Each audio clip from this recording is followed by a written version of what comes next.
nuestra nave espacial más rápida, la sonda Solar Parker, viaja Shikimami a 634.000 kilómetros por hora.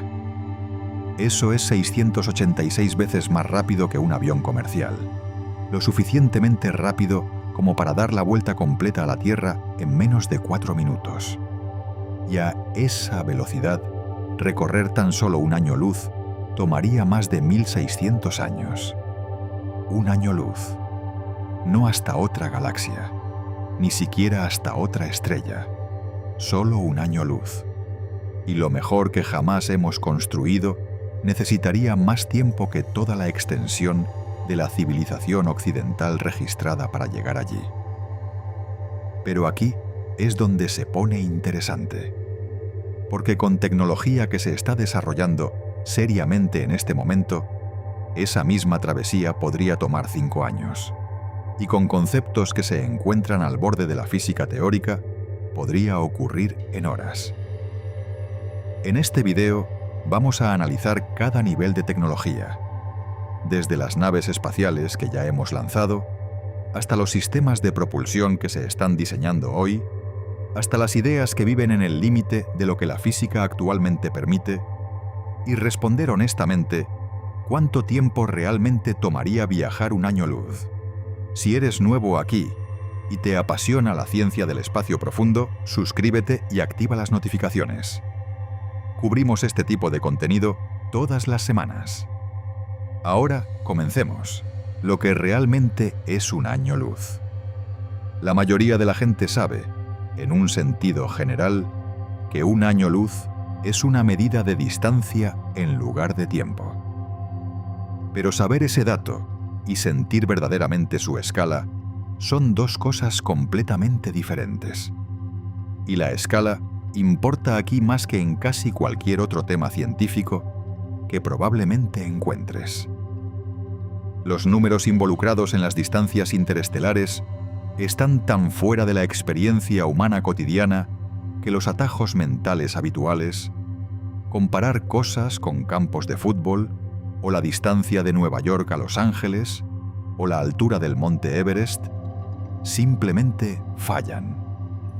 La escala está en una categoría diferente. Así que vamos a construirla desde cero y ver si podemos obtener una sensación genuina de con qué estamos tratando.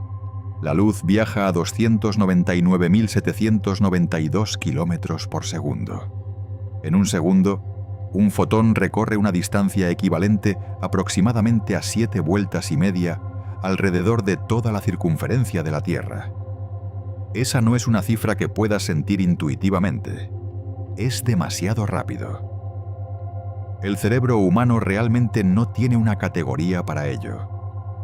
Lo que podemos hacer es anclarla contra cosas que entendemos y dejar que los números hagan el trabajo desde ahí. A esa velocidad, la luz tarda aproximadamente 1,3 segundos en viajar de la Tierra a la Luna. Tarda 8 minutos y 20 segundos en viajar del Sol a la Tierra. Lo que significa que la luz solar que calienta tu piel en este momento salió de su fuente antes de que la mayoría de la gente termine su café de la mañana. Tarda unos 43 minutos en llegar a Júpiter. Unos 82 minutos en llegar a Saturno. Y aproximadamente 5 horas y media en llegar al borde de nuestro sistema solar, cerca de la órbita de Neptuno. Un año luz es lo que obtienes cuando dejas que la luz viaje a esa velocidad durante un año entero.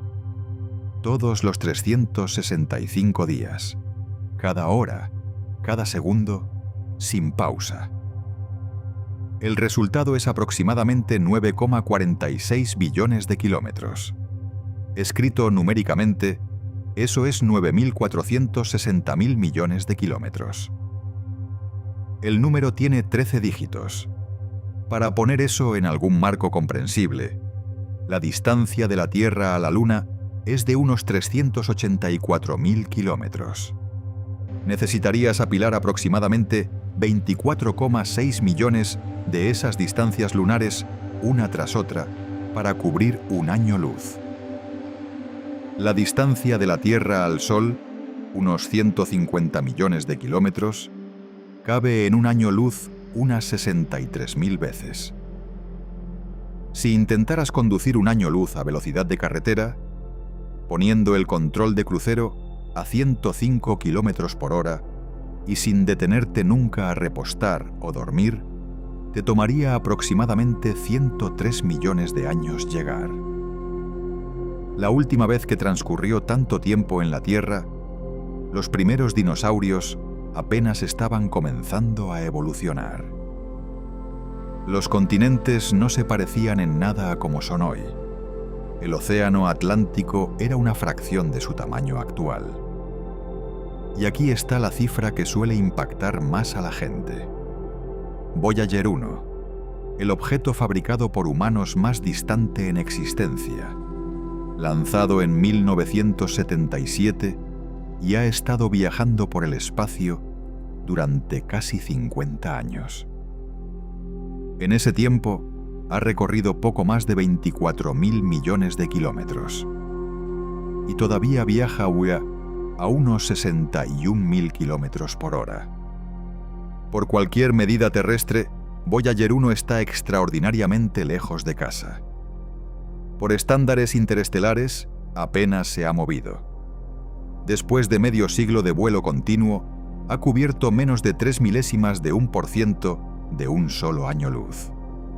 Esa es la brecha con la que estamos trabajando. En el contexto de las distancias interestelares, medio siglo de vuelo espacial es un error de redondeo. También vale la pena señalar qué significa realmente espacio interestelar en este contexto. Voyager 1 cruzó lo que los científicos llaman la heliopausa en 2012, el límite donde el viento solar, la corriente de partículas cargadas que fluye constantemente hacia afuera desde el Sol, cede ante el medio interestelar. Esto se celebró como un hito histórico, y lo fue. Voyager 1 se convirtió en el primer objeto fabricado por humanos en entrar al espacio entre estrellas. Pero la heliopausa está aproximadamente a 120 unidades astronómicas del Sol, unos 18.000 millones de kilómetros. Un año luz son 63.241 unidades astronómicas. Voyager 1 está a menos del 0,2% de un año luz del Sol. Está en el espacio interestelar en el sentido técnico de esa frase, pero no está ni cerca de estar entre estrellas en ningún sentido espacial significativo. La estrella más cercana, Próxima Centauri, está a 270.000 unidades astronómicas de distancia. Voyager 1 ha cubierto menos de una 2.000ª parte de esa distancia. También vale la pena entender dónde te coloca realmente un año luz en nuestro vecindario cósmico, porque el destino mismo es interesante. Si viajaras exactamente un año luz hacia afuera desde la Tierra, no llegarías a otra estrella. Ni siquiera saldrías de la esfera de influencia gravitacional de nuestro sistema solar. Te encontrarías en algún lugar dentro de la nube de Oort, la vasta y difusa envoltura de cuerpos helados que forma el límite más externo del territorio del Sol. Esta región está casi completamente sin estudiar, en parte porque los objetos dentro de ella son tan tenues y tan distantes que solo podemos detectarlos indirectamente. Sabemos que la nube de Oort existe principalmente por los cometas que ocasionalmente envía en nuestro camino. Cuando una perturbación gravitacional, quizás una estrella pasajera o las fuerzas de marea de la galaxia, empuja un objeto de la nube de Oort hacia adentro, comienza una larga y lenta caída hacia el Sol que puede tomar miles de años. Estos se convierten en los cometas de período largo que ocasionalmente aparecen en nuestro cielo, a veces lo suficientemente brillantes como para ser visibles a plena luz del día, dejando colas de gas y polvo a través de millones de kilómetros. Esos cometas comenzaron su viaje desde aproximadamente un año luz de distancia. En un sentido astronómico significativo, un año luz de la Tierra sigue siendo nuestro patio trasero. La estrella más cercana más allá de nuestro Sol, Próxima Centauri, se encuentra a unos 4,24 años luz de distancia. Un solo año luz te lleva aproximadamente a un cuarto de la distancia a nuestro vecino estelar más cercano. Con esa escala establecida, veamos qué podríamos hacer realmente al respecto. Las máquinas que ya hemos construido. La sonda Solar Parker, lanzada por la NASA en agosto de 2018, es el objeto fabricado por humanos más rápido jamás construido. Su misión es estudiar la atmósfera externa del Sol, y para hacerlo realiza una serie de pasadas progresivamente más cercanas alrededor de la estrella, usando la gravedad del Sol para acelerar más con cada órbita. En septiembre de 2023, durante uno de estos acercamientos, alcanzó una velocidad máxima de aproximadamente 635.000 km por hora, más de 686 veces más rápido que un avión comercial, lo suficientemente rápido como para dar la vuelta a la Tierra en menos de 4 minutos. A esa velocidad, viajar un año luz tomaría aproximadamente 1.600 años.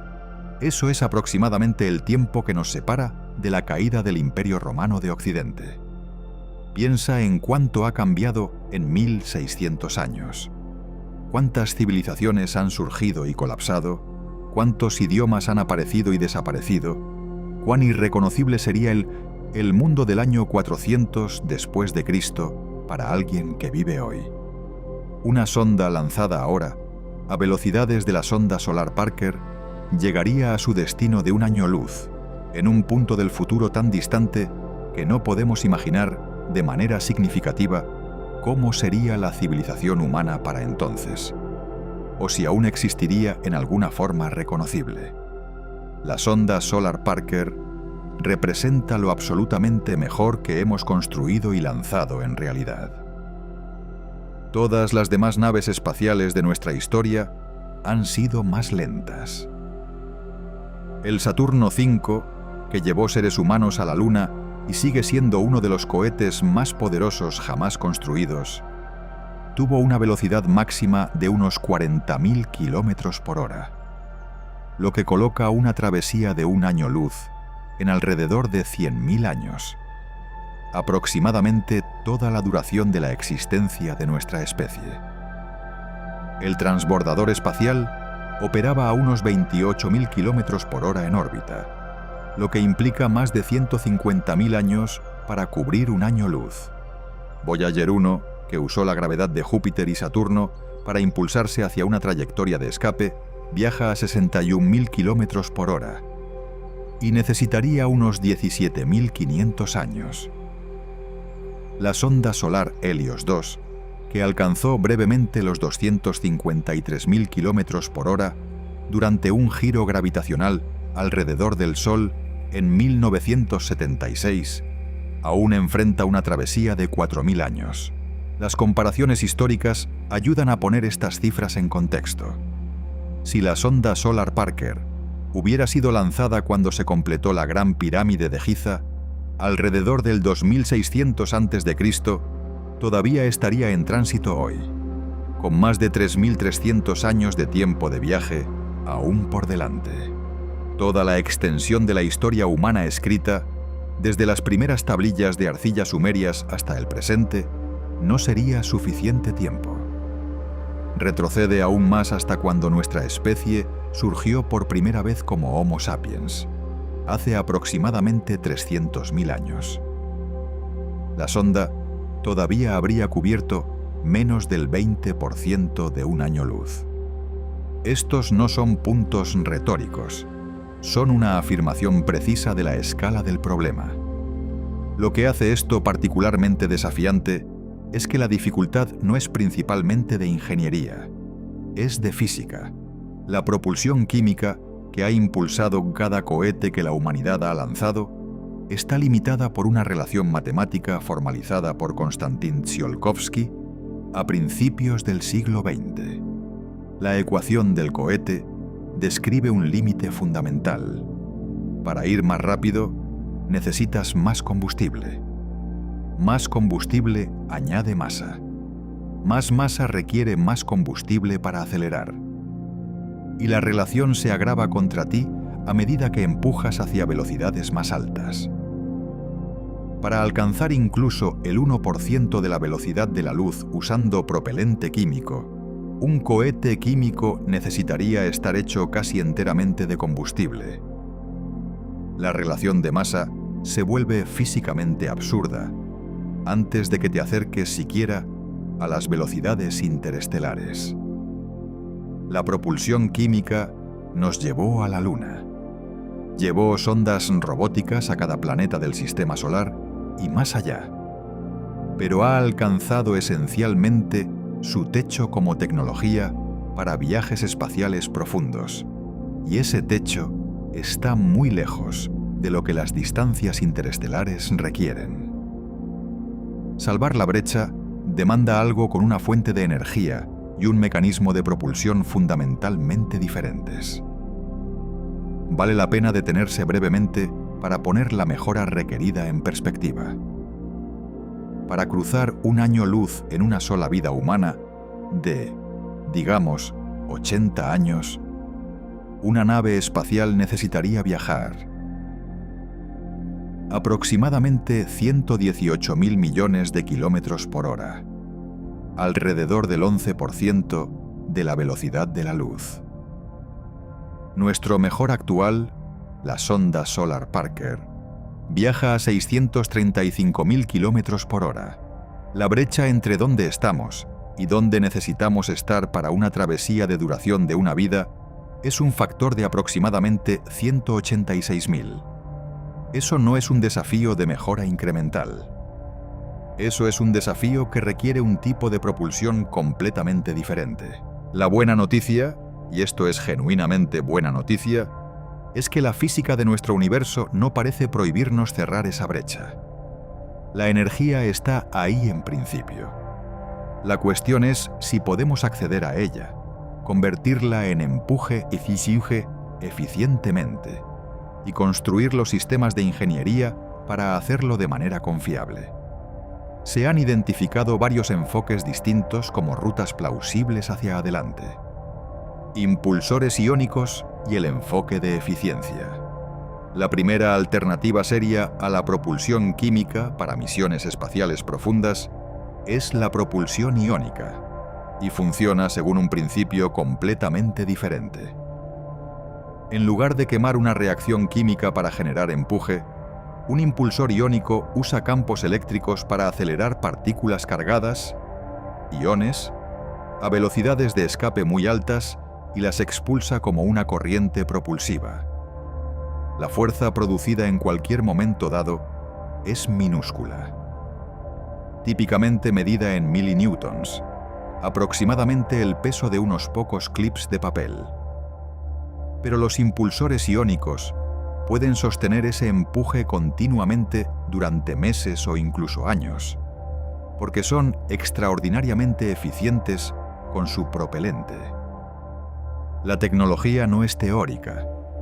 La nave espacial Dawn de la NASA usó propulsión iónica para orbitar tanto el asteroide Vesta como el planeta enano Ceres, convirtiéndose en la primera nave espacial en orbitar dos objetos extraterrestres en secuencia. Las misiones Hayabusa y Hayabusa 2 de Japón usaron impulsores iónicos para navegar hacia y desde asteroides, con Hayabusa 2 devolviendo muestras del asteroide Ryugu a la Tierra en 2020. La sonda SMART, uno de la Agencia Espacial Europea, usó propulsión iónica para espiralar desde la Tierra hasta la órbita lunar. Esta es tecnología operativa, probada, no un artículo conceptual. La ventaja clave de la propulsión iónica sobre los cohetes químicos se captura en una cantidad llamada impulso específico, esencialmente una medida de qué tan eficientemente un sistema convierte masa de propelente en empuje. Los cohetes químicos logran impulsos específicos de alrededor de 300 a 450 segundos. Los impulsores iónicos avanzados logran 1500 a 10.000 segundos. Esa mejora de factor 10 a factor 20 en eficiencia es lo que permite que una cantidad relativamente modesta de propelente produzca aceleración significativa durante duraciones de misión extendidas. Una nave espacial propulsada por iones quema combustible a una fracción minúscula de la tasa de un cohete químico, lo que significa que puede seguir acelerando por mucho más tiempo antes de quedarse seca. Durante duraciones de misión de meses o años, los impulsores iónicos actuales pueden empujar naves espaciales a aproximadamente 320.000 km por hora. Notablemente más rápido que Voyager 1, pero aún colocando una travesía de un año luz en alrededor de 30.000 años. Los impulsores de plasma de próxima generación y los propulsores de efecto Hall en desarrollo están empujando las velocidades de escape aún más alto. Algunos diseños teóricos proponen sistemas con velocidades de escape 10 a 20 veces mayores que los motores operativos actuales. Y cuando se combinan con reactores nucleares compactos, que podrían proporcionar la energía eléctrica que los impulsores iónicos necesitan sin depender de paneles solares que se vuelven inútiles en el espacio profundo. El rendimiento mejora considerablemente. Aún así, la propulsión iónica no es la tecnología que nos llevará a las estrellas. Su papel es más matizado. Hace accesible el sistema solar externo para misiones robóticas, extiende dramáticamente el rango operativo de las naves espaciales y está empujando la base de conocimientos de ingeniería y ciencia de materiales sobre la que se construirán sistemas futuros más poderosos. Considérala una tecnología puente, real, útil y apuntando en la dirección correcta, pero no capaz de cruzar distancias interestelares en ninguna escala de tiempo humana. Velas láser y el concepto Starshot.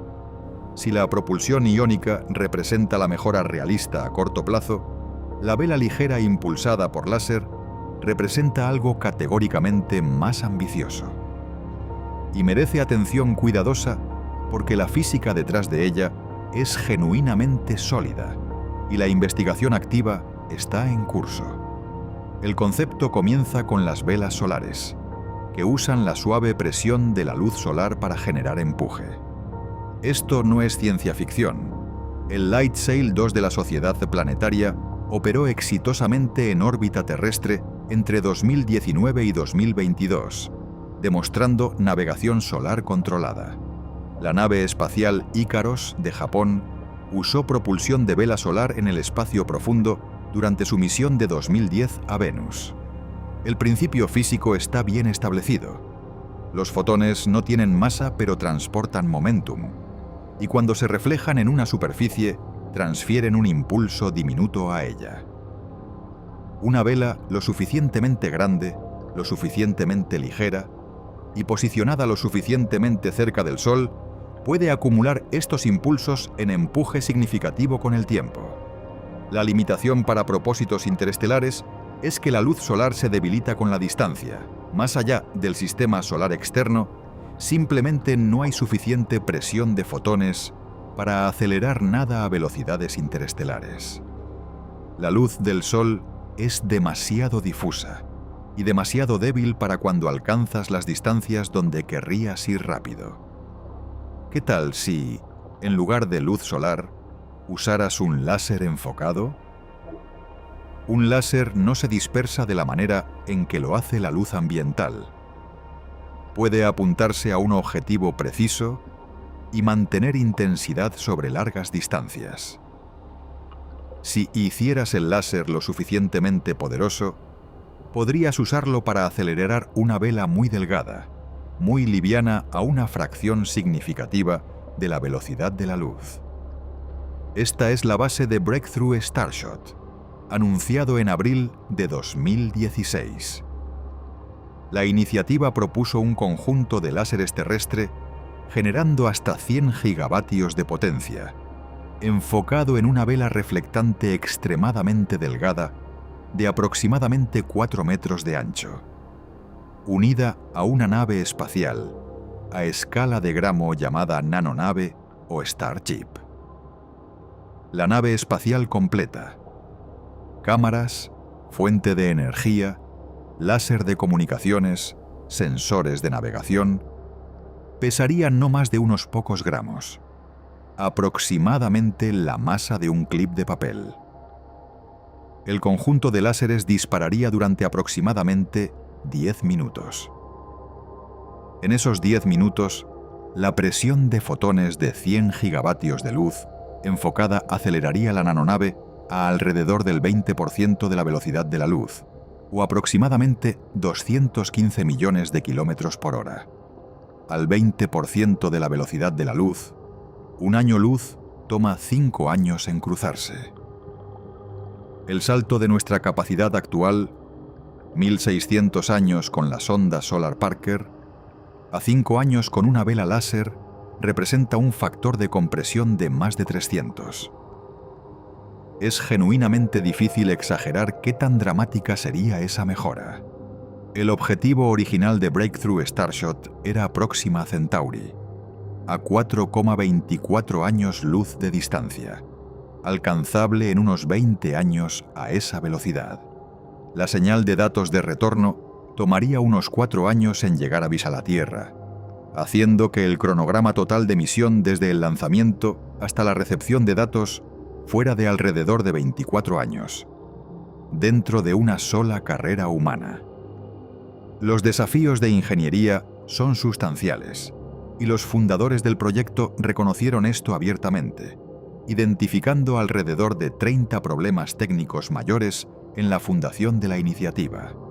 El material de la vela debe ser lo suficientemente delgado para responder mapam a la presión de luz.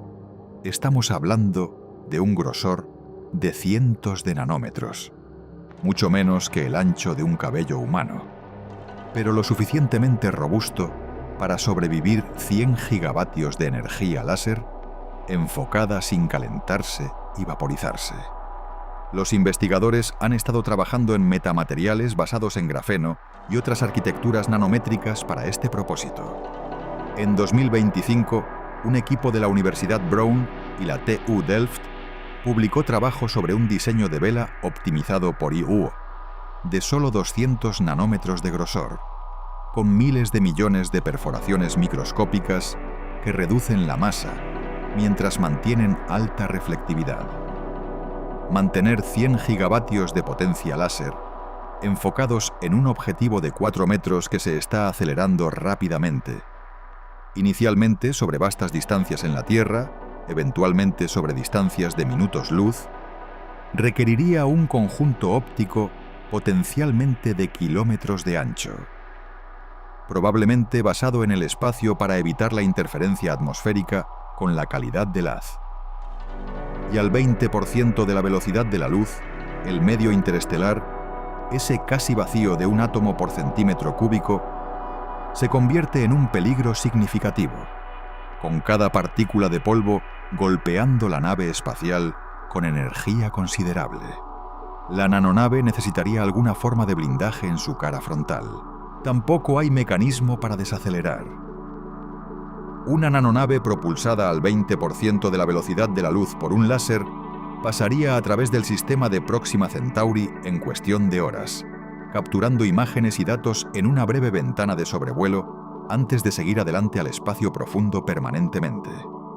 Es un sobrevuelo de ida, no una misión orbital. El momentum organizacional de Breakthrough Starshot se desaceleró en los años posteriores a su fundación, y los desafíos de financiamiento y liderazgo han afectado su ritmo. Pero la investigación subyacente que generó ha movido el campo hacia adelante significativamente. En materiales de vela, naves espaciales miniaturizadas, sistemas láser de alta potencia y comunicación interestelar. Otros investigadores e instituciones han recogido hilos del trabajo.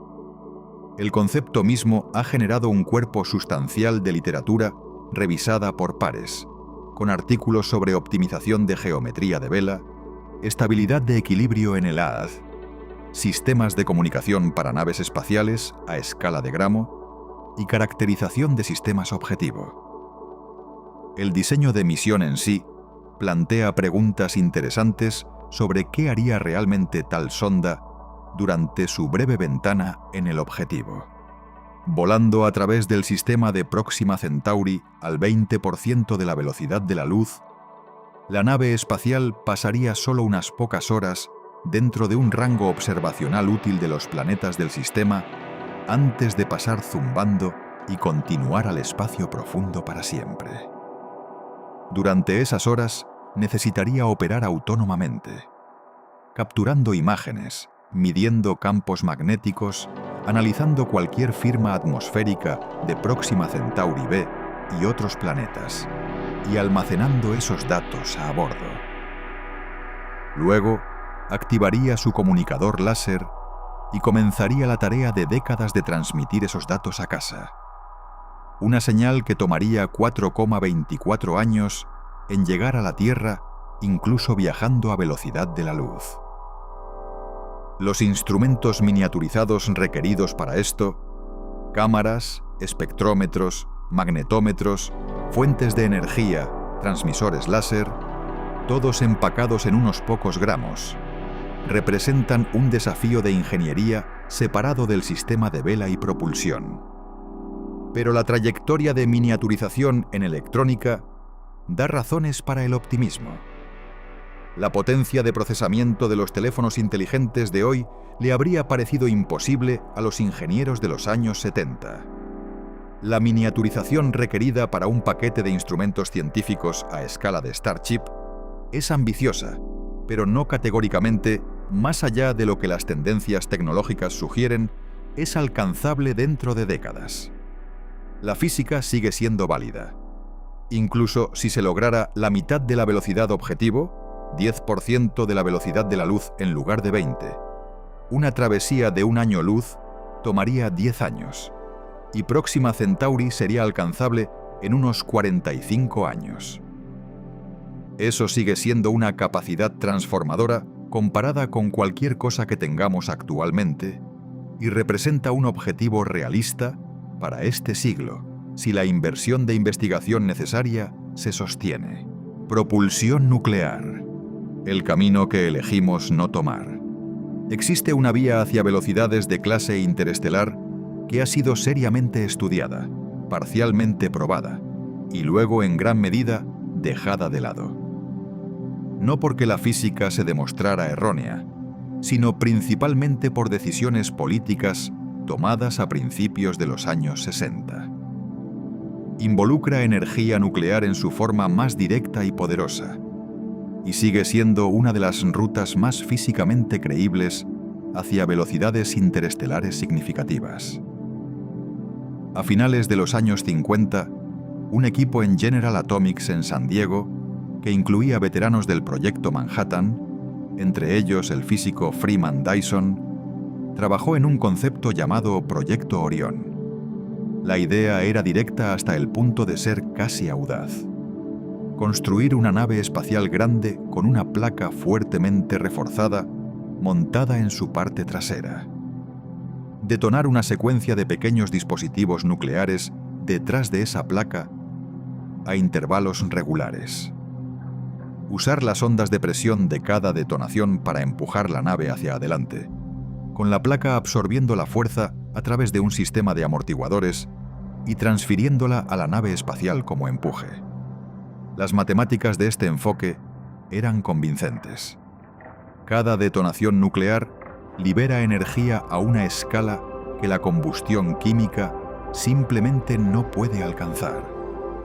E incluso una conversión modesta de esa energía en empuje produciría un rendimiento de nave espacial muy por encima de cualquier cosa químicamente posible.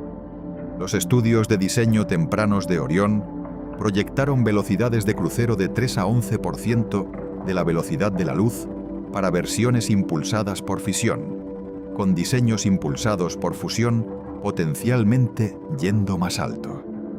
Al 5% de la velocidad de la luz, un año luz toma 20 años en cruzarse. Al 10%, unos 10 años. Estos son números que transforman la cuestión del viaje interestelar de un problema de escala civilizatoria en algo al menos teóricamente manejable dentro de una sola carrera humana. El proyecto Orión no fue asesinado por un fracaso de ingeniería. Fue asesinado por el Tratado de Prohibición Parcial de Ensayos Nucleares de 1963, que prohibió las detonaciones nucleares en el espacio, la atmósfera y bajo el agua. Sin la capacidad de probar y desarrollar el sistema de propulsión, el programa perdió su justificación de financiamiento y fue cerrado. La física que lo sustentaba nunca fue cuestionada. El propio Dyson escribió sobre Orión durante el resto de su carrera con un sentido de pérdida genuina sobre lo que podría haber sido. El concepto Orión encontró sucesores en estudios de diseño posteriores. Entre 1973 y 1978, la Sociedad Interplanetaria Británica dirigió el Proyecto Dédalo, un estudio de ingeniería detallado de una nave espacial de pulso de fusión no tripulada diseñada para alcanzar la estrella de Barnard, a unos 5,9 años luz de distancia, en aproximadamente 50 años. Dédalo no era un concepto vago, sino un análisis de ingeniería exhaustivo. Especificaba tipo de propelente, tanques, configuración del motor, masa de carga útil y cronograma de misión. El vehículo usaría pellets de deuterio y helio 3 comprimidos e ignitados por haces de electrones, generando pulsos de fusión a una tasa de unos 250 por segundo para producir empuje continuo. Crucero a alrededor del 12% de la velocidad de la luz, cruzaría un año luz en aproximadamente 8 años.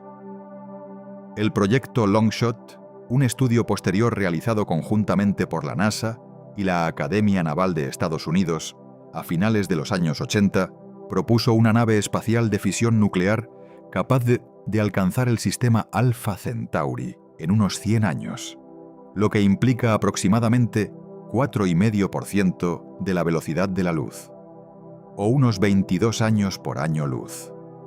La imagen consistente a través de todos estos estudios es que la propulsión nuclear, ya sea fisión o fusión, puede plausiblemente entregar velocidades entre 5 y 15% de la velocidad de la luz.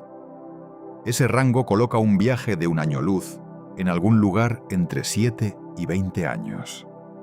Estos no son números cómodos, pero son números que comienzan a sentirse como misiones en lugar de épocas geológicas. Una misión con un tiempo de travesía de 10 años puede ser planificada, financiada, dotada de personal y ejecutada dentro de una escala de tiempo política e institucional que las organizaciones humanas pueden sostener. Las escalas de tiempo de épocas geológicas no pueden. Los desafíos de ingeniería son severos pero específicos. Construir propulsión de pulso nuclear a escalas interestelares requiere un suministro confiable de combustible nuclear.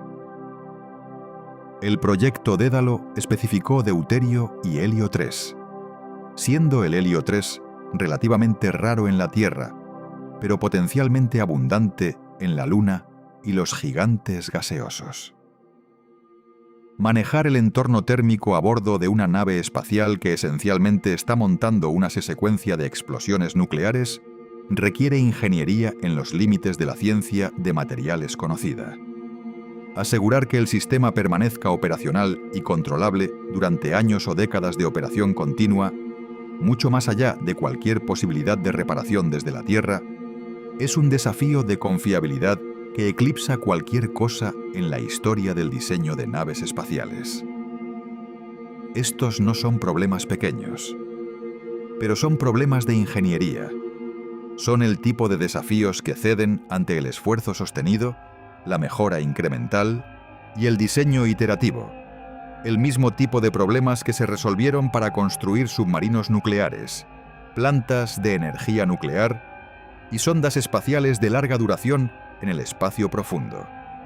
La física, a diferencia de muchos otros aspectos del desafío del viaje interestelar, es bien comprendida y claramente favorable. La energía de fusión en la Tierra está avanzando. El National Ignition Facility logró la ignición, más energía de salida de fusión que energía de entrada de láser, por primera vez en diciembre de 2022, y múltiples empresas de fusión comercial, incluyendo Commonwealth Fusion Systems y Helion Energy, están persiguiendo diseños de reactores compactos con cronogramas medidos en años en lugar de décadas. Si la energía de fusión sostenida se convierte en una tecnología operativa dentro de los próximos 30 a 50 años, como un número creciente de investigadores ahora cree que es alcanzable, la propulsión de pulso nuclear para naves espaciales se mueve de un estudio en papel a un programa de ingeniería a corto plazo. Sigue siendo uno de los caminos más creíbles disponibles para nosotros, y uno de los más subestimados, dado lo seria y exhaustivamente que ha sido estudiado. Antimateria, el combustible más eficiente imaginable. Moviéndonos más adelante en el espectro de conceptos de propulsión, la antimateria representa el techo teórico de lo que la física convencional permite. El concepto suena exótico, pero la física subyacente está bien establecida y verificada experimentalmente. Producimos antimateria rutinariamente en instalaciones de física de partículas alrededor del mundo. Cada partícula de materia ordinaria tiene una contraparte de antimateria. El electrón tiene el positrón, el protón tiene el antiprotón. Estas partículas de antimateria son idénticas a sus contrapartes de materia en masa, pero opuestas en carga. Cuando una partícula de materia encuentra su equivalente de antimateria, ambas son completamente aniquiladas, y su masa combinada se convierte enteramente en energía, no parcialmente, enteramente. Esta conversión del 100% de masa a energía es lo que hace que la antimateria sea tan extraordinaria como propelente teórico. El principio físico en juego es el famoso E igual a mg² de Einstein, donde E es energía, m es masa y c es la velocidad de la luz. El factor c² es un número enorme, la velocidad de la luz al cuadrado, lo que significa que incluso una masa diminuta se convierte en una cantidad enorme de energía cuando es completamente aniquilada. Un solo gramo de antimateria, encontrándose con un gramo de materia ordinaria, libera energía equivalente a aproximadamente 43 kilotones de TNT, comparable a las armas nucleares usadas al final de la Segunda Guerra Mundial, a partir de 2 gramos de material combinado. Para comparar, la fisión nuclear, el proceso que impulsa las bombas atómicas y los reactores nucleares, convierte aproximadamente el 0,1% de la masa de su combustible en energía. La fusión, el proceso que impulsa las estrellas y las bombas de hidrógeno, logra aproximadamente entre 0,3 y 0,7% de eficiencia. La combustión química convierte una fracción de 1% de la masa de su combustible en energía, principalmente a través de los enlaces relativamente débiles que se rompen y forman en las reacciones de combustión. La aniquilación de antimateria convierte el 100%. Es el proceso más denso en energía que las leyes conocidas de la física permiten. Un sistema de propulsión de antimateria dirigiría los productos de la aniquilación materia-antimateria, rayos gamma de alta energía y otras partículas, a través de toberas magnéticas para generar empuje. El análisis teórico sugiere que un motor de antimateria bien diseñado podría acelerar una nave espacial a algún lugar entre el 50 y el 80% de la velocidad de la luz. Al 50% de la velocidad de la luz, una travesía de un año luz toma 2 años. Al 80%, aproximadamente 1 año y 3 meses. Estos son números que no solo hacen concebible el viaje interestelar, lo hacen sentir genuinamente alcanzable en términos humanos, al menos para naves espaciales relativamente pequeñas. El obstáculo es la manufactura. La producción global total de antimateria, a través de todas las instalaciones de física de partículas en el mundo, incluyendo el gran colisionador de hadrones en el CERN, asciende hasta unos pocos nanogramos por año. Un nanogramo es una 1000.000.000ª parte de un gramo. Una nave espacial interestelar propulsada por antimateria probablemente requeriría kilogramos del material, cientos de miles de millones de veces más de lo que actualmente producimos anualmente. Más allá de la cantidad de producción, la eficiencia de producción es profundamente problemática. Crear antimateria en aceleradores de partículas actualmente requiere mucha más energía de la que la antimateria contiene. El proceso es extraordinariamente negativo en energía. Pones vastamente más energía de la que obtienes, lo que anula el propósito de usar antimateria como fuente de combustible. Existen propuestas teóricas para métodos de producción de antimateria más eficientes. Usa pulsos intensos de láser para producir pares electrón-positrón a partir de fotones, o configuraciones de haces de partículas que podrían mejorar la eficiencia, pero permanecen especulativas y lejos de ser demostradas. Ninguna de ellas aborda el problema de escala en ningún sentido a corto plazo. También está el problema del confinamiento, que es enteramente separado de la producción. La antimateria no puede tocar materia ordinaria sin aniquilarse. Almacenarla requiere mantenerla suspendida en campos magnéticos, sin tocar jamás ninguna pared de contenedor físico, durante la duración de la misión. El tiempo más largo que alguien ha logrado atrapar y sostener átomos de antihidrógeno, la forma más simple de antimateria que podría ser relevante para combustible, se mide en minutos en las instalaciones actuales. Almacenar gramos o kilogramos de antimateria durante años en un entorno de nave espacial, sin mantenimiento activo desde la Tierra, representa un desafío de ingeniería sin precedentes. Lo que la antimateria representa, prácticamente, es una opción de propulsión que sería genuinamente transformadora si los problemas de producción y almacenamiento fueran resueltos. Y esos problemas son tan extremos que no existe una hoja de ruta realista para resolverlos actualmente. Es el ejemplo más claro en la literatura de propulsión de una tecnología que está físicamente permitida y físicamente convincente, pero prácticamente inaccesible en cualquier escala que nos importe hoy. Define el límite superior de lo que la química y la física convencional pueden ofrecer, y nos deja esperando que la ingeniería siga a la física, eventualmente, donde la física se vuelve extraña. Motores de curvatura y agujeros de gusano. Todo lo anterior ha operado dentro de una restricción importante, que la materia no puede viajar a través del espacio más rápido que la luz. La teoría especial de la relatividad de Einstein establece esto como una ley física fundamental, y nada en el siglo de física experimental desde entonces lo ha desafiado. Pero hay una sutileza en lo que la teoría realmente dice, que abre una puerta que la mayoría de la gente no sabe que existe. La relatividad especial prohíbe que la materia se mueva a través del espacio más rápido que la luz. Lo que no aborda es la velocidad a la que el espacio mismo puede cambiar. Y sabemos por observación que el espacio puede moverse notablemente rápido. El universo ha estado expandiéndose desde el Big Bang, y las galaxias distantes se están alejando de nosotros a tasas efectivas que exceden la velocidad de la luz.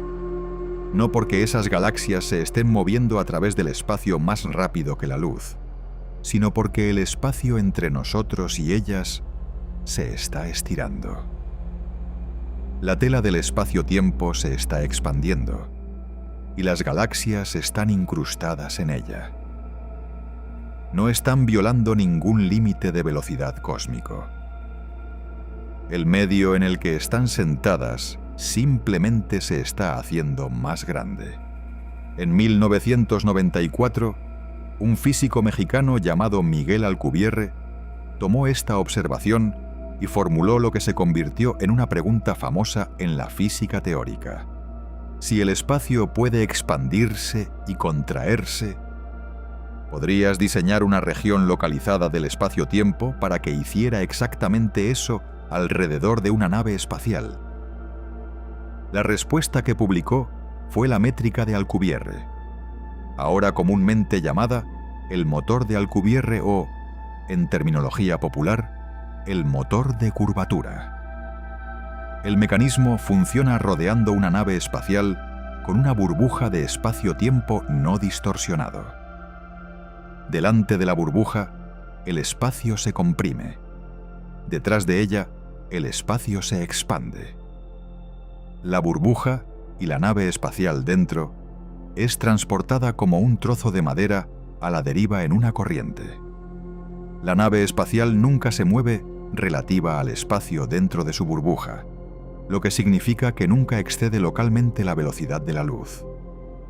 Pero la burbuja misma se mueve a través del espacio a cualquier velocidad que la distorsión esté diseñada para producir, incluyendo más rápido que la luz. No es una violación de la relatividad especial. Es un uso de la geometría del espacio-tiempo que la relatividad especial no prohíbe. Alcubierre ha sido sincero sobre de dónde vino la inspiración. Fue Star Trek. Estaba preguntando si el concepto de ciencia ficción del motor de curvatura tenía una base matemática en la física real.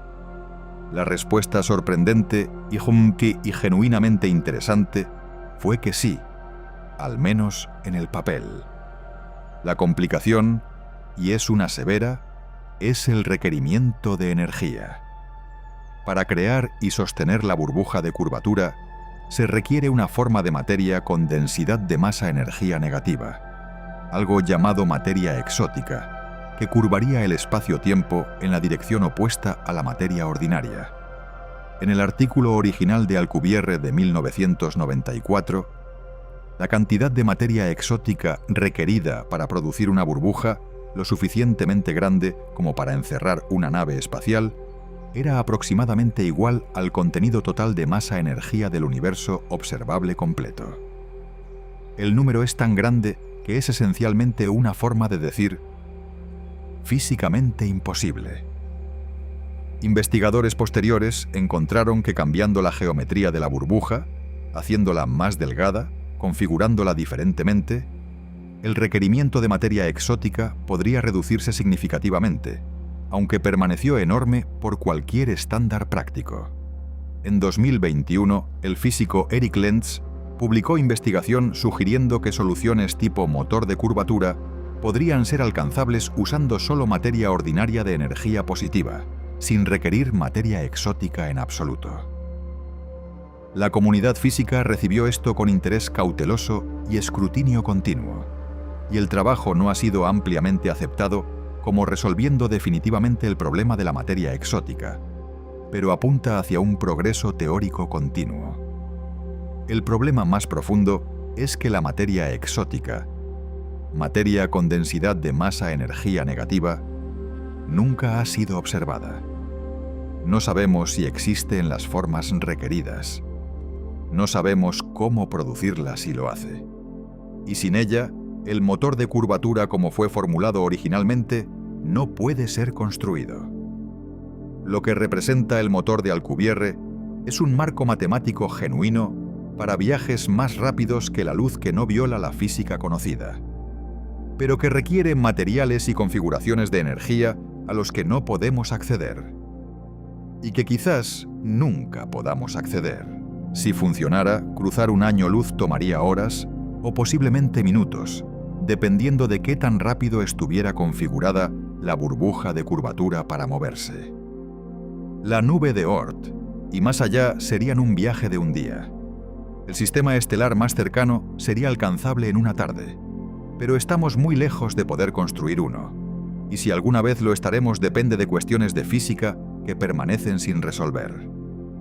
El campo de la física de motores de curvatura ha atraído más atención académica seria en años recientes de lo que la mayoría de la gente se da cuenta. Harold White, en el Centro Espacial Johnson de la NASA, pasó varios años trabajando en pruebas experimentales relacionadas con la métrica de Alcubierre, intentando detectar efectos microscópicos de campo de curvatura usando interferometría sensible. El trabajo no fue vindicado experimentalmente. No se detectaron efectos de curvatura a escalas medibles, pero reflejó un interés científico genuino en la cuestión desde dentro de una agencia espacial establecida. Más teóricamente, el artículo de Lenz de 2021 permanece en debate activo. Si sus afirmaciones resisten el escrutinio, representarían un suavizamiento significativo del requerimiento de materia exótica que siempre ha sido el obstáculo más condenatorio del motor de Alcubierre. La visión de consenso en la física es escéptica, pero no despectiva. El motor de curvatura no se considera física de charlatanes. Se considera un constructo teórico genuino con obstáculos prácticos severos que pueden o no ser superables. Los agujeros de gusano ocupan una posición teórica similar. La relatividad general, la teoría de la gravedad de Einstein, que describe la curvatura del espacio-tiempo, permite matemáticamente la existencia de lo que los físicos llaman puentes de Einstein-Rosen. Popularizados como agujeros de gusano por el físico John Wheeler en los años 50, estos son túneles topológicos a través del espacio-tiempo conectando dos puntos distantes. En principio, entras por un extremo y emerges en un punto años luz de distancia en una fracción de segundo. La física no prohíbe esto más de lo que prohíbe el motor de Alcubierre. Los desafíos prácticos son los mismos. Mantener un agujero de gusano abierto contra el colapso gravitacional requeriría materia exótica. Adicionalmente, los agujeros de gusano transversables, si existieran, probablemente permitirían viajar hacia atrás en el tiempo, creando paradojas de causalidad que la mayoría de los físicos encuentran profundamente inquietantes. Stephen Hawking propuso su conjetura de protección cronológica precisamente para abordar esto. La idea de que alguna física más profunda, no descubierta, conspira para prevenir el viaje en el tiempo y, por extensión, probablemente los agujeros de gusano, de ser físicamente realizables. Permanece como una conjetura en lugar de un teorema probado, pero refleja una intuición ampliamente compartida de que el universo probablemente no permite este tipo de atajo. Si cualquiera de los motores de curvatura o los agujeros de gusano resultaran constructibles, la pregunta de cuánto tiempo toma viajar un año luz esencialmente se disolvería en una cuestión de preferencia de ingeniería.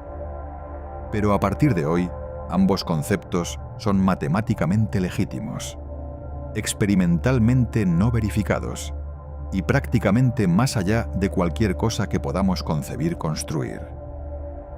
Representan el borde exterior de lo que el universo podría permitir, no lo que actualmente hace accesible para nosotros, lo que el viaje realmente le haría a las personas a bordo. El problema de la propulsión recibe la mayor parte de la atención en estas conversaciones, pero hay un desafío paralelo que merece consideración igual, porque seguiría siendo significativo incluso si se desarrollara un sistema de propulsión rápido. El cuerpo humano no está construido para el espacio.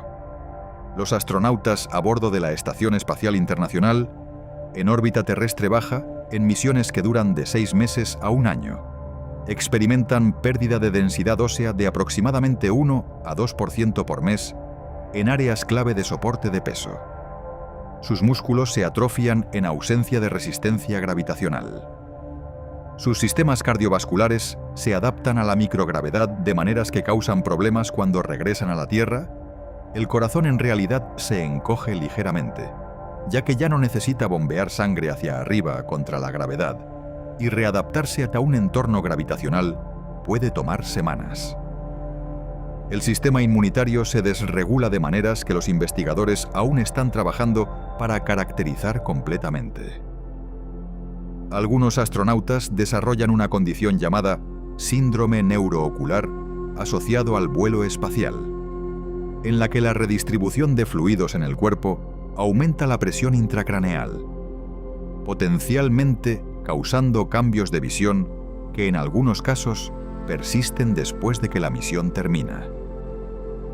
Todo esto sucede en órbita terrestre baja, todavía dentro de la capa protectora del campo magnético de la Tierra. La EEI está protegida de lo peor de la radiación del espacio profundo por ese campo, así como por la masa de la Tierra misma, bloqueando la radiación entrante desde abajo. En el espacio profundo, esas protecciones desaparecen por completo.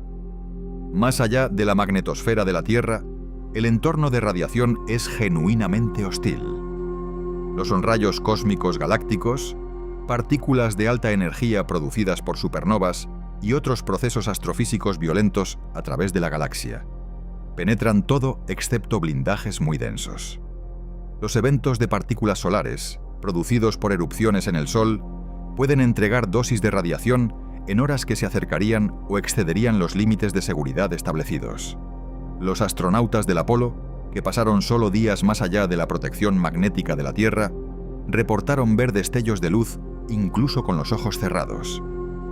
Partículas de rayos cósmicos pasando directamente a través de la corteza visual. Estudios de los miembros de la tripulación del Apolo en las décadas posteriores a sus misiones encontraron tasas elevadas de enfermedad cardiovascular comparadas con astronautas que nunca dejaron la órbita terrestre baja. Un hallazgo que los investigadores han vinculado tentativamente a su exposición a rayos cósmicos durante las misiones lunares. Un viaje de múltiples años a través del espacio interestelar, incluso a la velocidad relativamente optimista del 5% de la velocidad de la luz, expondría a los miembros de la tripulación a dosis acumuladas de radiación muy por encima de lo que la medicina actual considera manejable de manera segura, sin blindaje extraordinario.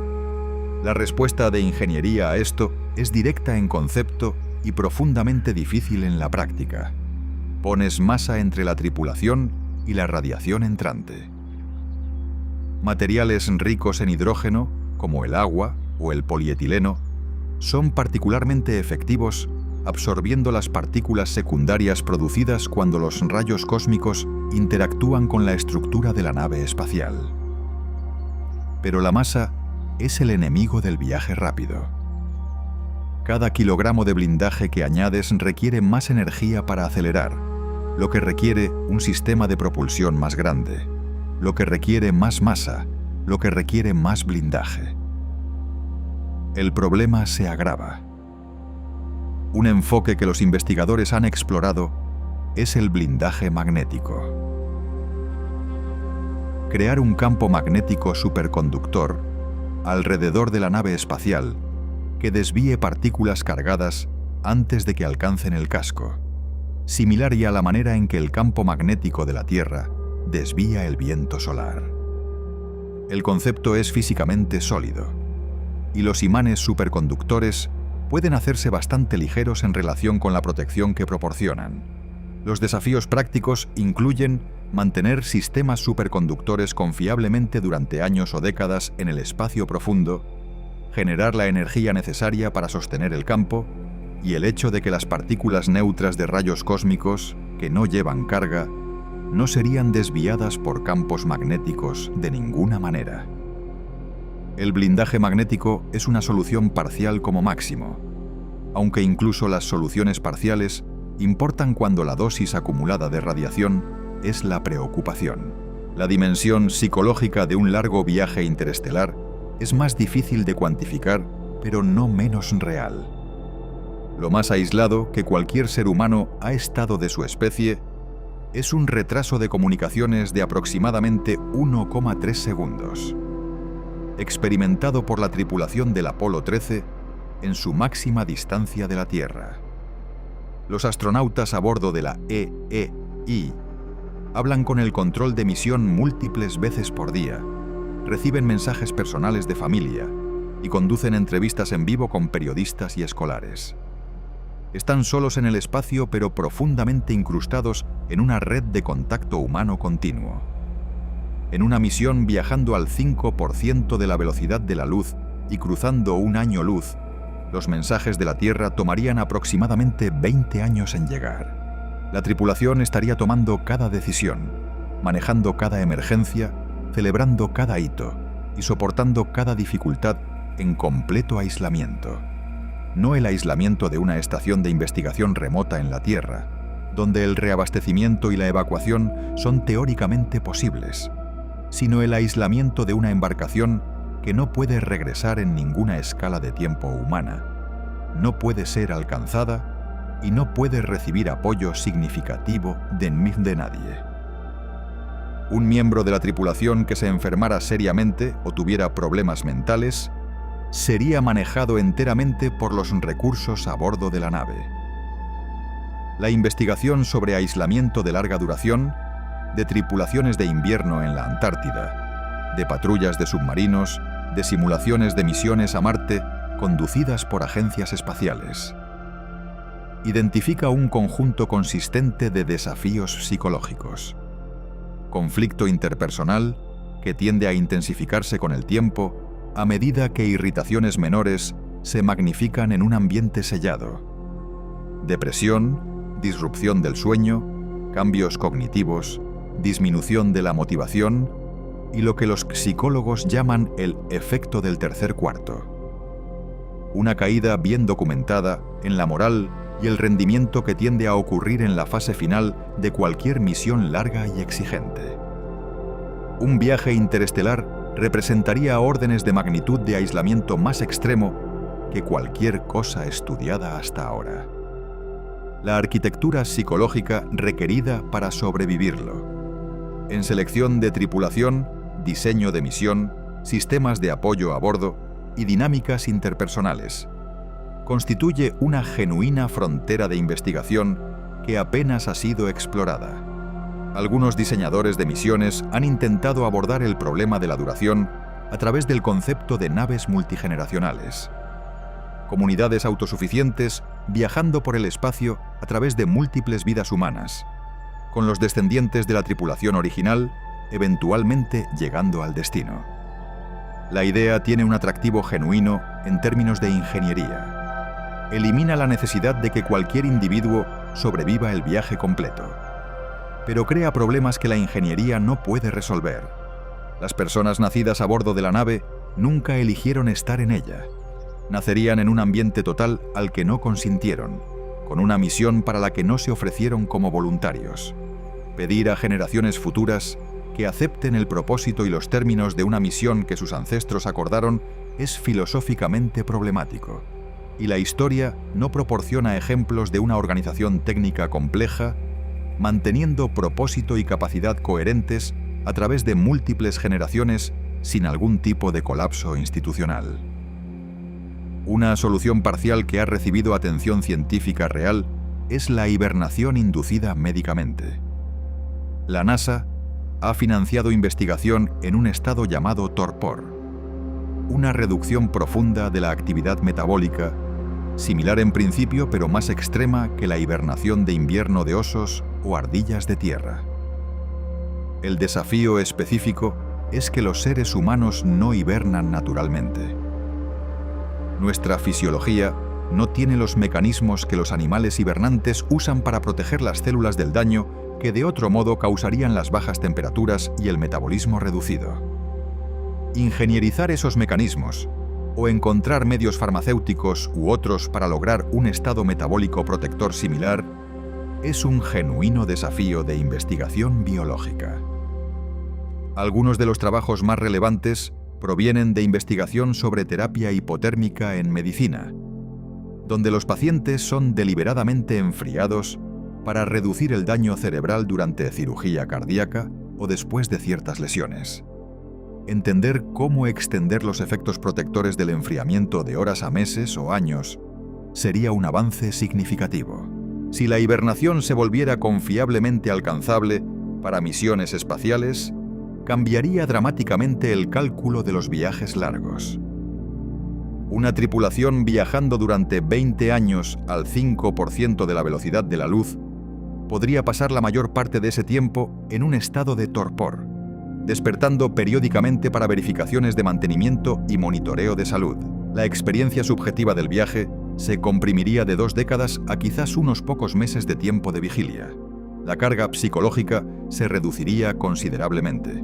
Los efectos fisiológicos de la microgravedad y la radiación necesitarían soluciones separadas, pero eliminar la carga del aislamiento consciente durante años sería una mejora significativa para la supervivencia de la misión.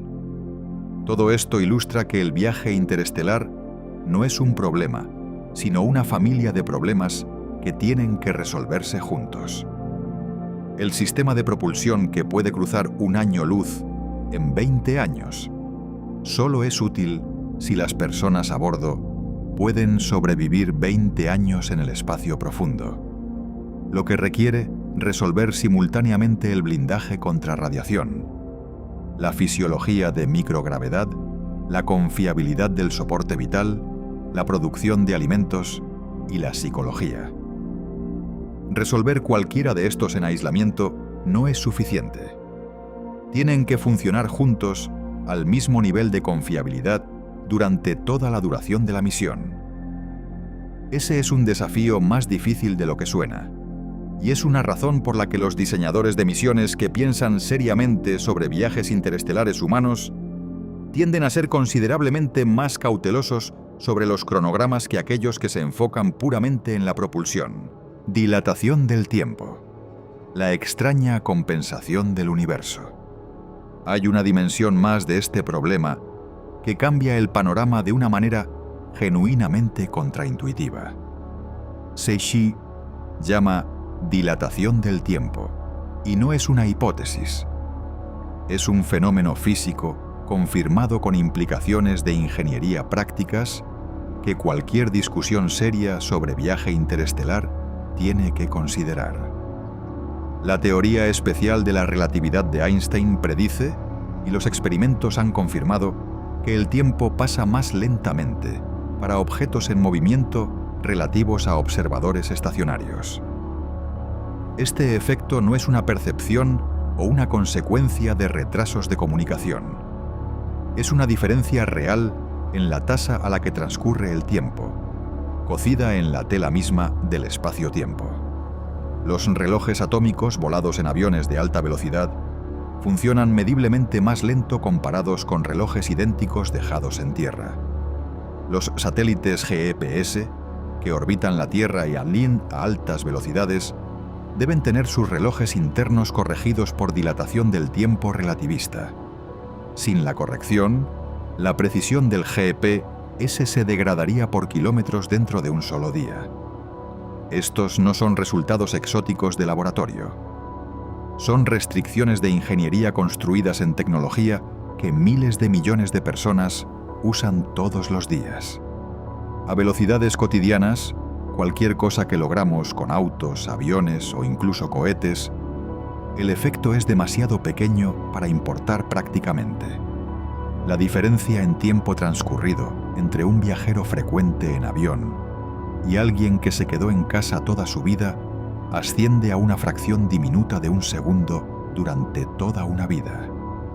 Pero a medida que te acercas a la velocidad de la luz, el efecto se vuelve significativo y luego extremo. Un viajero moviéndose al 10% de la velocidad de la luz envejece aproximadamente 0,5% más lentamente que alguien estacionario. Un efecto real, aunque no transformador de la vida. Al 50% de la velocidad de la luz, el viajero envejece a aproximadamente el 87% de la tasa de un observador estacionario.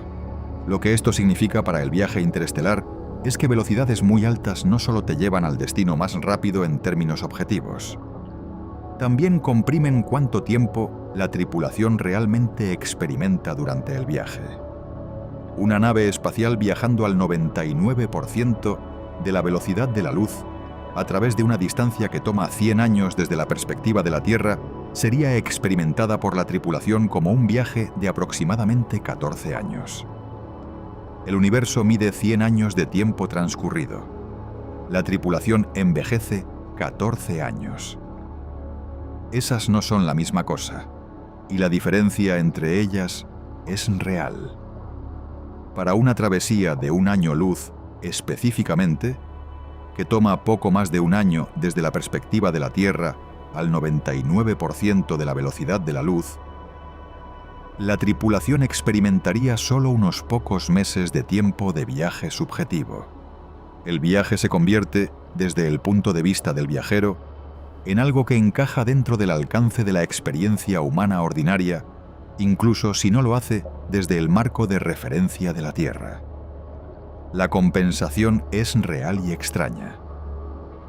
Una tripulación que viaja a una estrella a 10 años luz de distancia, al 99% de la velocidad de la luz, y regresa habría envejecido aproximadamente 3 años, mientras que la Tierra ha envejecido más de 20 años.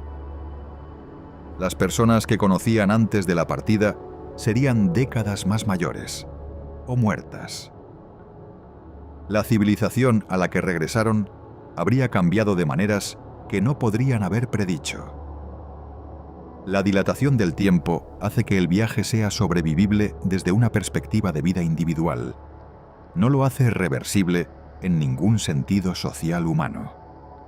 Sales por lo que se siente como unos pocos años y regresas a un mundo que ha seguido adelante sin ti.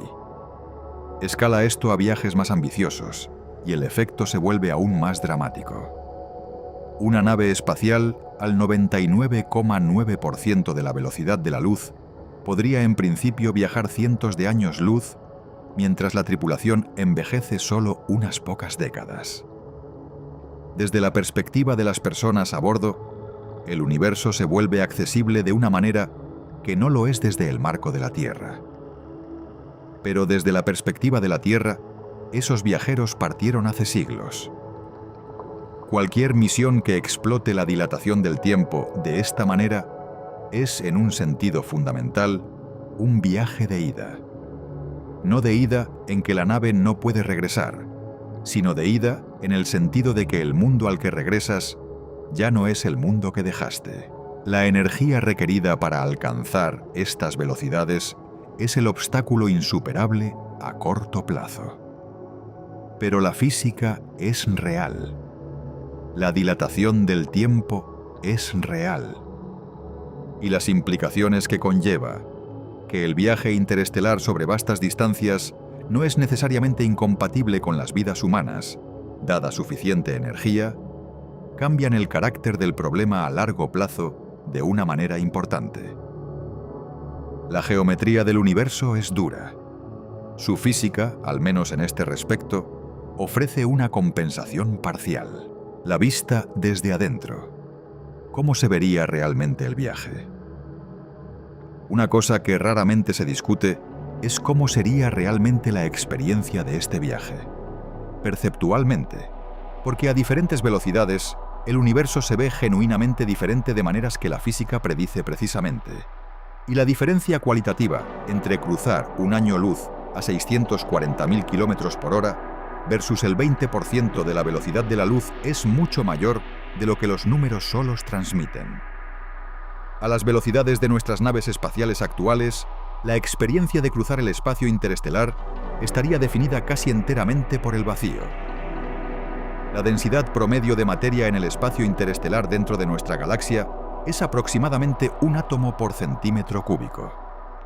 El aire a tu alrededor en este momento contiene aproximadamente 27.000 millones de moléculas por centímetro cúbico. El espacio interestelar es tan cercano a un vacío perfecto como el universo natural produce y se ve así. Viajando a través de él a 640.000 km/h, verías las estrellas esencialmente fijas contra la oscuridad. Cambian de posición muy gradualmente debido a la paralaje a medida que te mueves a través del espacio, pero durante días y semanas, nada se mueve de ninguna manera que registre como movimiento. No hay puntos de referencia, no hay características que pasen, nada que proporcione ningún sentido perceptible de progreso hacia adelante. El Sol, que habría sido el objeto más brillante en tu cielo desde el lanzamiento, se desvanece gradualmente. Dentro de unos pocos años de viaje, incluso a velocidades relativamente modestas, sería indistinguible a ojo desnudo de las otras estrellas brillantes a su alrededor. Solo un punto de luz entre miles, sin volverse más brillante ni más grande cuando giras a mirarlo. El destino, por otro lado, estaría volviéndose solo imperceptiblemente más brillante y grande. A las velocidades que actualmente logramos, un objetivo a un año luz de distancia mostraría esencialmente ningún cambio en brillo aparente durante años o décadas. La experiencia sería algo así como estar completamente quieto en una habitación vasta y oscura donde las paredes están demasiado lejos para ver y las fuentes de luz están demasiado lejos para parecer moverse. A medida que las velocidades se acercan a una fracción significativa de la velocidad de la luz, la experiencia visual cambia dramáticamente.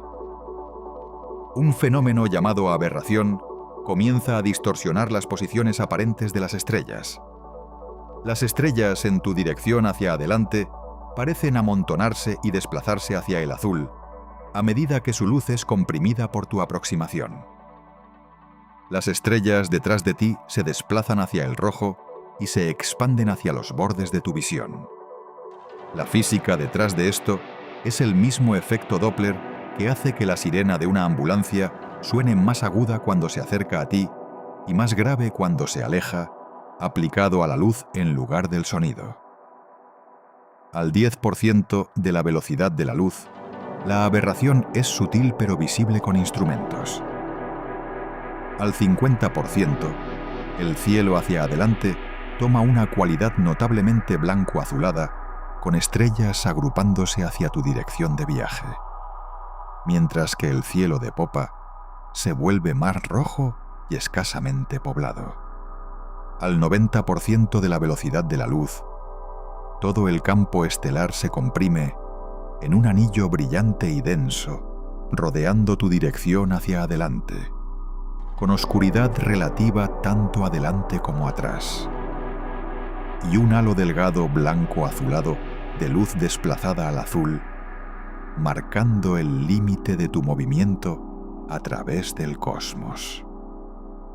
La radiación cósmica de fondo microondas, el resplandor térmico antiguo del Big Bang que llena todo el espacio con un brillo térmico tenue, también sufriría este desplazamiento, siendo desplazada al azul en la dirección hacia adelante para volverse más energética y visible, añadiendo a la cualidad inusual de la vista.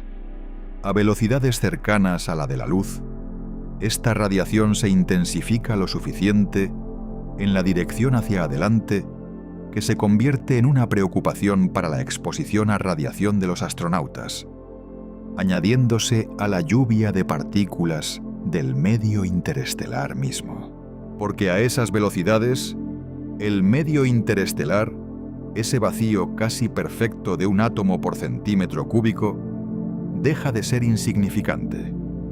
Cada átomo de hidrógeno en tu camino, que a velocidades convencionales de nave espacial atravesarías sin ningún efecto significativo, golpea la nave espacial con la energía cinética de una partícula de movimiento rápido. Al 90% de la velocidad de la luz, el efecto acumulado de estas colisiones produce radiación y erosión significativas en las superficies frontales de la nave espacial. Al 99% se convierte en un desafío de ingeniería serio que requiere un blindaje frontal sustancial diseñado específicamente para manejar esta lluvia de partículas relativista.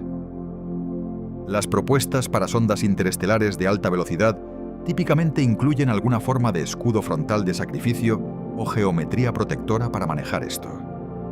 El silencio y el vacío del viaje, a cualquier velocidad, son parte de lo que hace que la perspectiva sea tan filosóficamente significativa para las personas que piensan en ello cuidadosamente.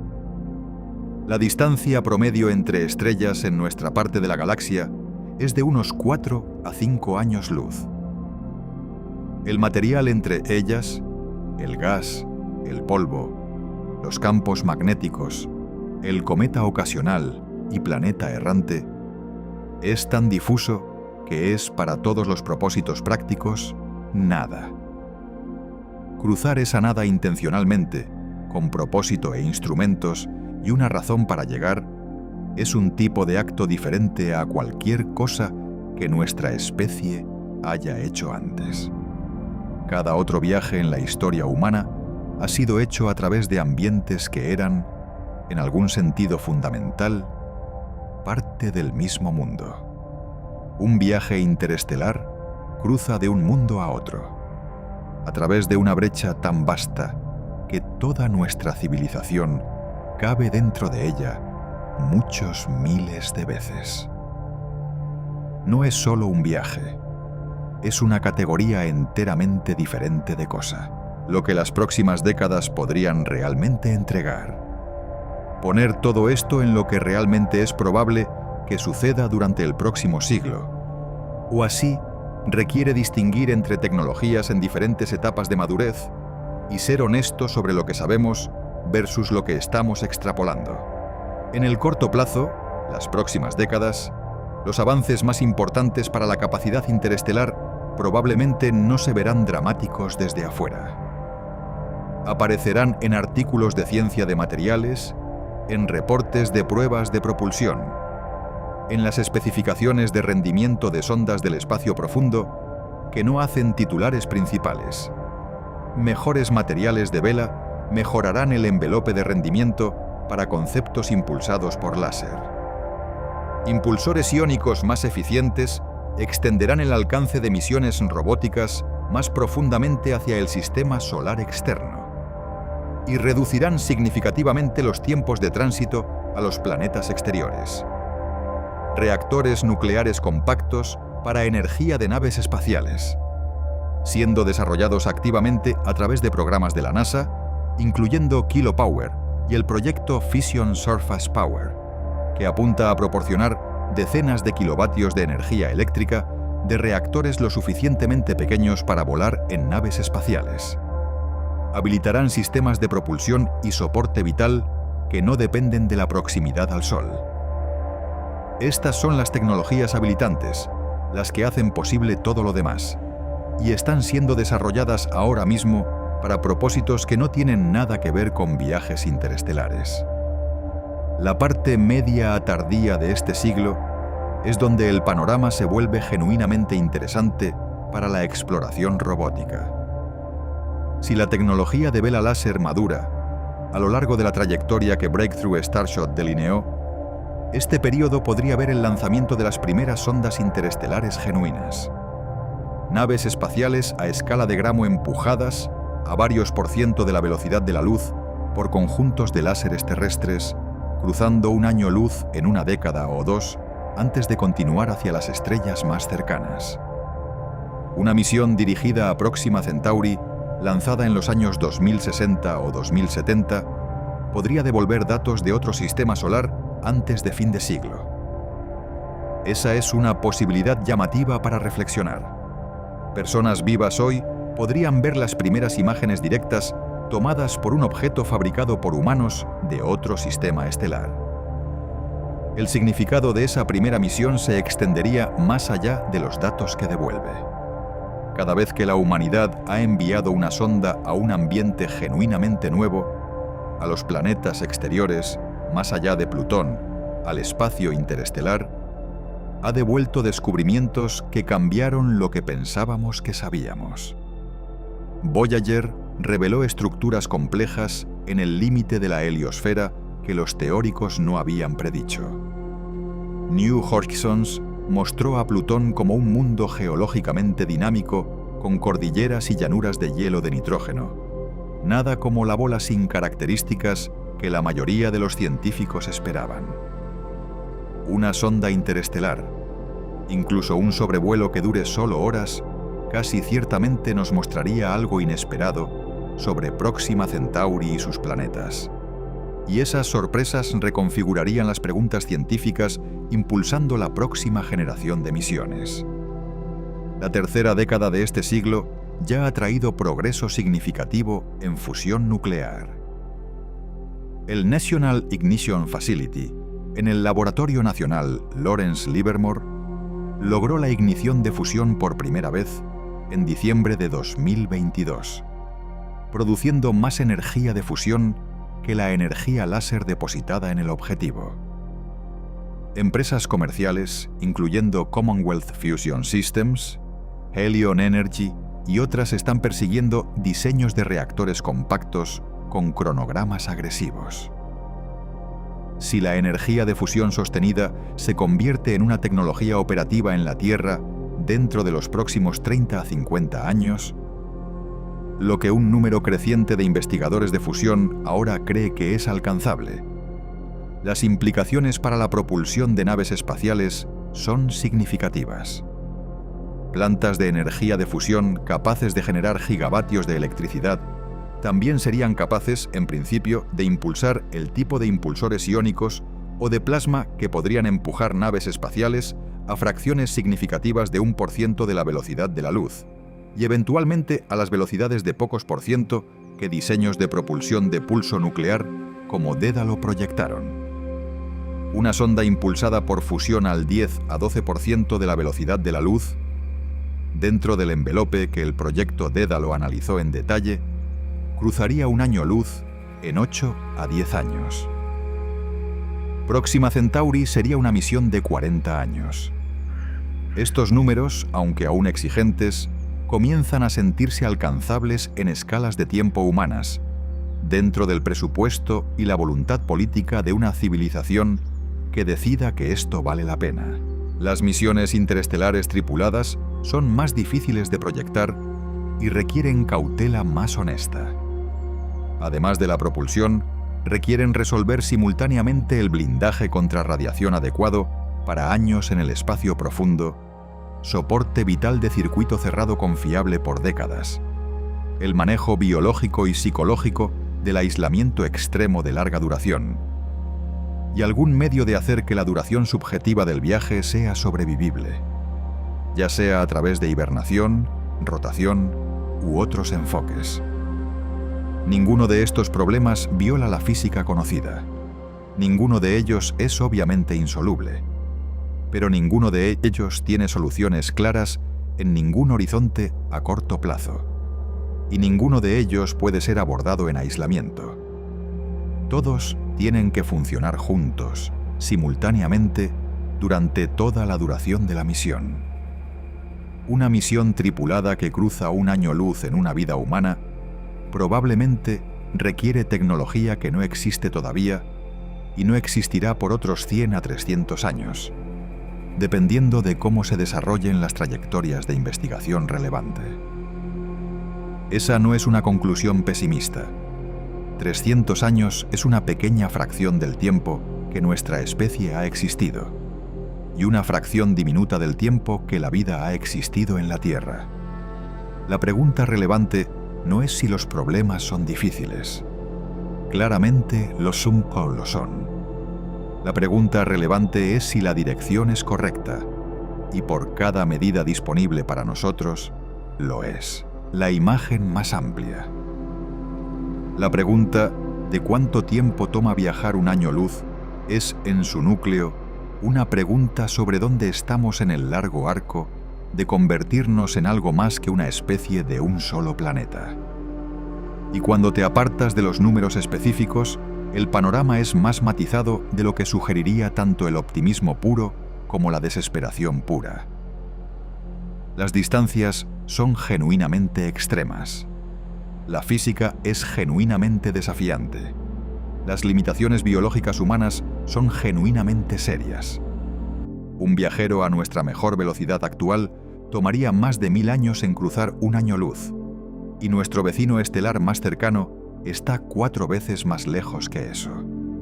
El universo no está configurado para hacer esto fácil, y nada en nuestra trayectoria tecnológica a corto plazo va a cambiar ese hecho fundamental. Al mismo tiempo, algo llamado la paradoja de Fermi se sienta en el fondo de cada conversación seria sobre viaje interestelar. Enrico Fermi, el físico, observó informalmente en 1950 que en un universo tan grande y antiguo como el nuestro, con tantos planetas potencialmente habitables, la aparente ausencia de vida inteligente detectable más allá de la Tierra es desconcertante. Porque si la vida inteligente fuera común, y si alguna de ella limpia agua, hubiera desarrollado capacidad de viaje interestelar incluso una vez, la galaxia debería estar ahora saturada con evidencia de ello. Y sin embargo, el cielo está quieto.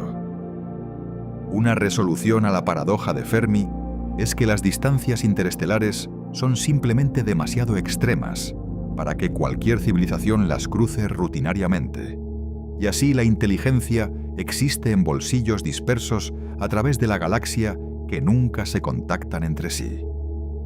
Los números que hemos analizado hoy son al menos consistentes con esa imagen. Si el tiempo mínimo significativo de travesía interestelar se mide en décadas incluso para tecnología avanzada, y si llegar allí requiere resolver problemas de la escala que hemos discutido, entonces quizás el silencio es simplemente una función de la geometría del universo en lugar de la ausencia de compañía. O quizás no. La paradoja de Fermi tiene muchas resoluciones propuestas, y la evidencia no es lo suficientemente fuerte para elegir decisivamente entre ellas. Lo que sí sugiere es que el viaje interestelar, si alguna vez se logra, representará algo genuinamente excepcional. No solo un logro técnico, sino un umbral. Vale la pena pasar un momento en por qué ese umbral importa más allá de los argumentos científicos y exploratorios. La Tierra no es un hogar permanente para nuestros descendientes. En la escala de miles de millones de años, el Sol cambiará. Se volverá gradualmente más brillante durante millones de años, eventualmente haciendo la superficie de la Tierra inhabitante mucho antes de que llegue a la vejez. El plazo para que la Tierra se vuelva demasiado caliente para vida compleja debido al aumento de luminosidad solar se estima en alrededor de 1.000 millones de años. Mucho tiempo por estándares humanos, pero corto por los estándares de la edad del universo. En escalas de tiempo mucho más cortas, millones de años en lugar de miles de millones, la probabilidad de eventos de nivel de extinción por impactos de asteroides grandes, supernovas cercanas o episodios volcánicos catastróficos es distinta de cero. El registro geológico es claro en este punto. Las extinciones masivas han sucedido antes en la Tierra, y no hay razón para asumir que no sucederán de nuevo. Una especie que existe solo en un mundo es una especie con un punto único de falla.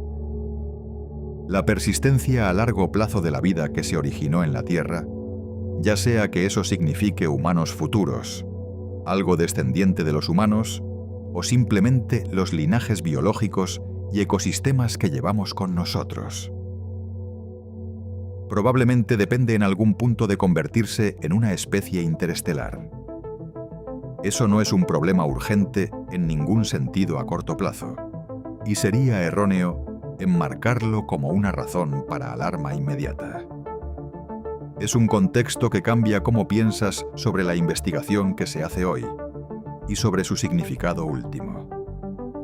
Cada artículo sobre materiales de vela, cada estudio de diseño para propulsión de pulso nuclear, cada avance en tecnología de fusión compacta, estos no son solo ejercicios académicos o curiosidades de ingeniería.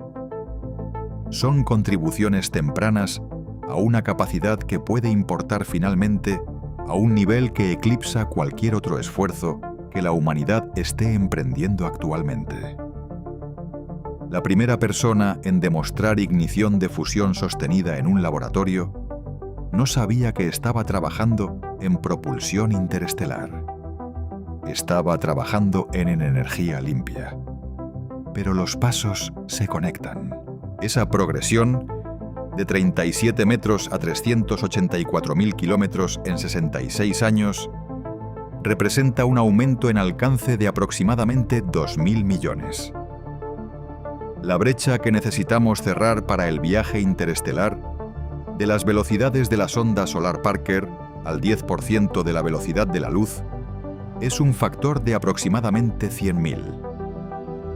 Esa es una mejora menor en términos relativos de lo que la aviación logró entre 1903 y 1969. La diferencia es que la propulsión de cohetes parece ser más difícil de escalar de lo que fue la aviación. La física de la propulsión química golpea sus límites antes de que alcancemos velocidades interestelares, mientras que la aviación pudo seguir mejorando dentro de un solo paradigma de propulsión durante décadas.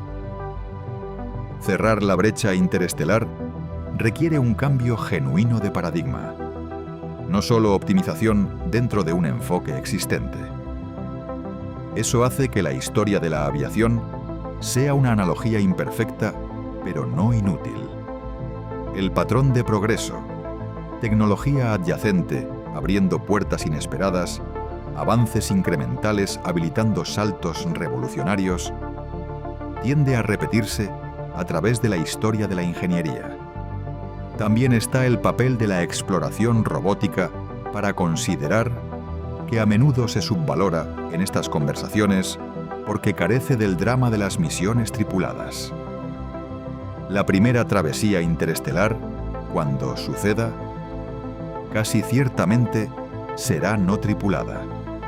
Una nanonave a escala de gramo alcanzando otro sistema estelar sería, por cualquier medida honesta, uno de los eventos más significativos en la historia de la exploración científica. Recibiríamos, por primera vez, datos observacionales directos de otro sistema solar, imágenes de planetas a corta distancia, lecturas de campos magnéticos, mediciones de entornos de partículas, datos espectroscópicos de cualquier atmósfera presente. Sabríamos, con la precisión de la observación directa en lugar de la inferencia telescópica, cómo se ve realmente otro sistema estelar desde cerca. Esa misión también nos enseñaría cosas que no podemos anticipar. Las primeras imágenes del JWST de atmósferas de exoplanetas ya han comenzado a revelar composiciones químicas que no encajan en modelos simples. Una sonda interestelar volando a través de un sistema solar vecino operaría en un ambiente que ningún instrumento ha visitado jamás, y la probabilidad de que nos mostrara algo que no predijimos es esencialmente cierta. La única pregunta es, ¿qué tipo de sorpresa será? Estos descubrimientos importan no solo porque son interesantes en sí mismos, sino porque impulsan la siguiente ronda de ingeniería. Cada vez que descubrimos algo inesperado en un ambiente nuevo, diseñamos mejores instrumentos para la siguiente misión, y los instrumentos diseñados para la siguiente misión empujan la ciencia de materiales y la miniaturización hacia adelante, de maneras que se retroalimentan en la investigación de propulsión, sistemas de energía y tecnología de comunicación. El programa robótico y el programa de tecnología subyacente se refuerzan mutuamente. El punto más amplio es que la pregunta de cuánto tiempo toma viajar un año luz no tiene una sola respuesta. Tiene un rango de respuestas que abarca desde más largo que la historia registrada hasta unos pocos años, dependiendo de qué tecnología uses. Ese rango en sí te dice algo importante. Te dice que el viaje interestelar no es categóricamente imposible. Se sienta dentro del espacio de la ley física. Está limitado por la ingeniería en lugar de por la naturaleza de la realidad. Y los problemas de ingeniería, dado tiempo y esfuerzo suficientes, tienden a resolverse. El hecho de que la mejor respuesta que tenemos hoy es alrededor de 1600 años con una nave espacial clase sonda Solar Parker, pero que un diseño teóricamente sólido basado en láseres podría reducir eso a 5 años, no es una declaración sobre los límites del universo. Es una declaración sobre dónde estamos ahora mismo en el desarrollo de las tecnologías relevantes. Esas tecnologías no se quedarán donde están. El resumen honesto es este. Con tecnología actual, cruzar un año luz toma alrededor de 1600 años. Con tecnología de vela láser de futuro cercano, una sonda robótica podría hacerlo en aproximadamente 5 a 10 años. Con propulsión de fusión nuclear que existe en papel y puede existir en hardware dentro del próximo siglo, una nave espacial de sustancia real podría hacer la travesía en 8 a 20 años. Con propulsión de antimateria, que actualmente no podemos manufacturar a escalas relevantes, 1 a 2 años. Con motores de curvatura o agujeros de gusano, que permanecen matemáticamente consistentes pero prácticamente muy lejos del alcance, la travesía se vuelve efectivamente instantánea. Cada paso en esa progresión es más técnicamente exigente que el anterior, y cada uno está más cerca de lo que el universo realmente permite.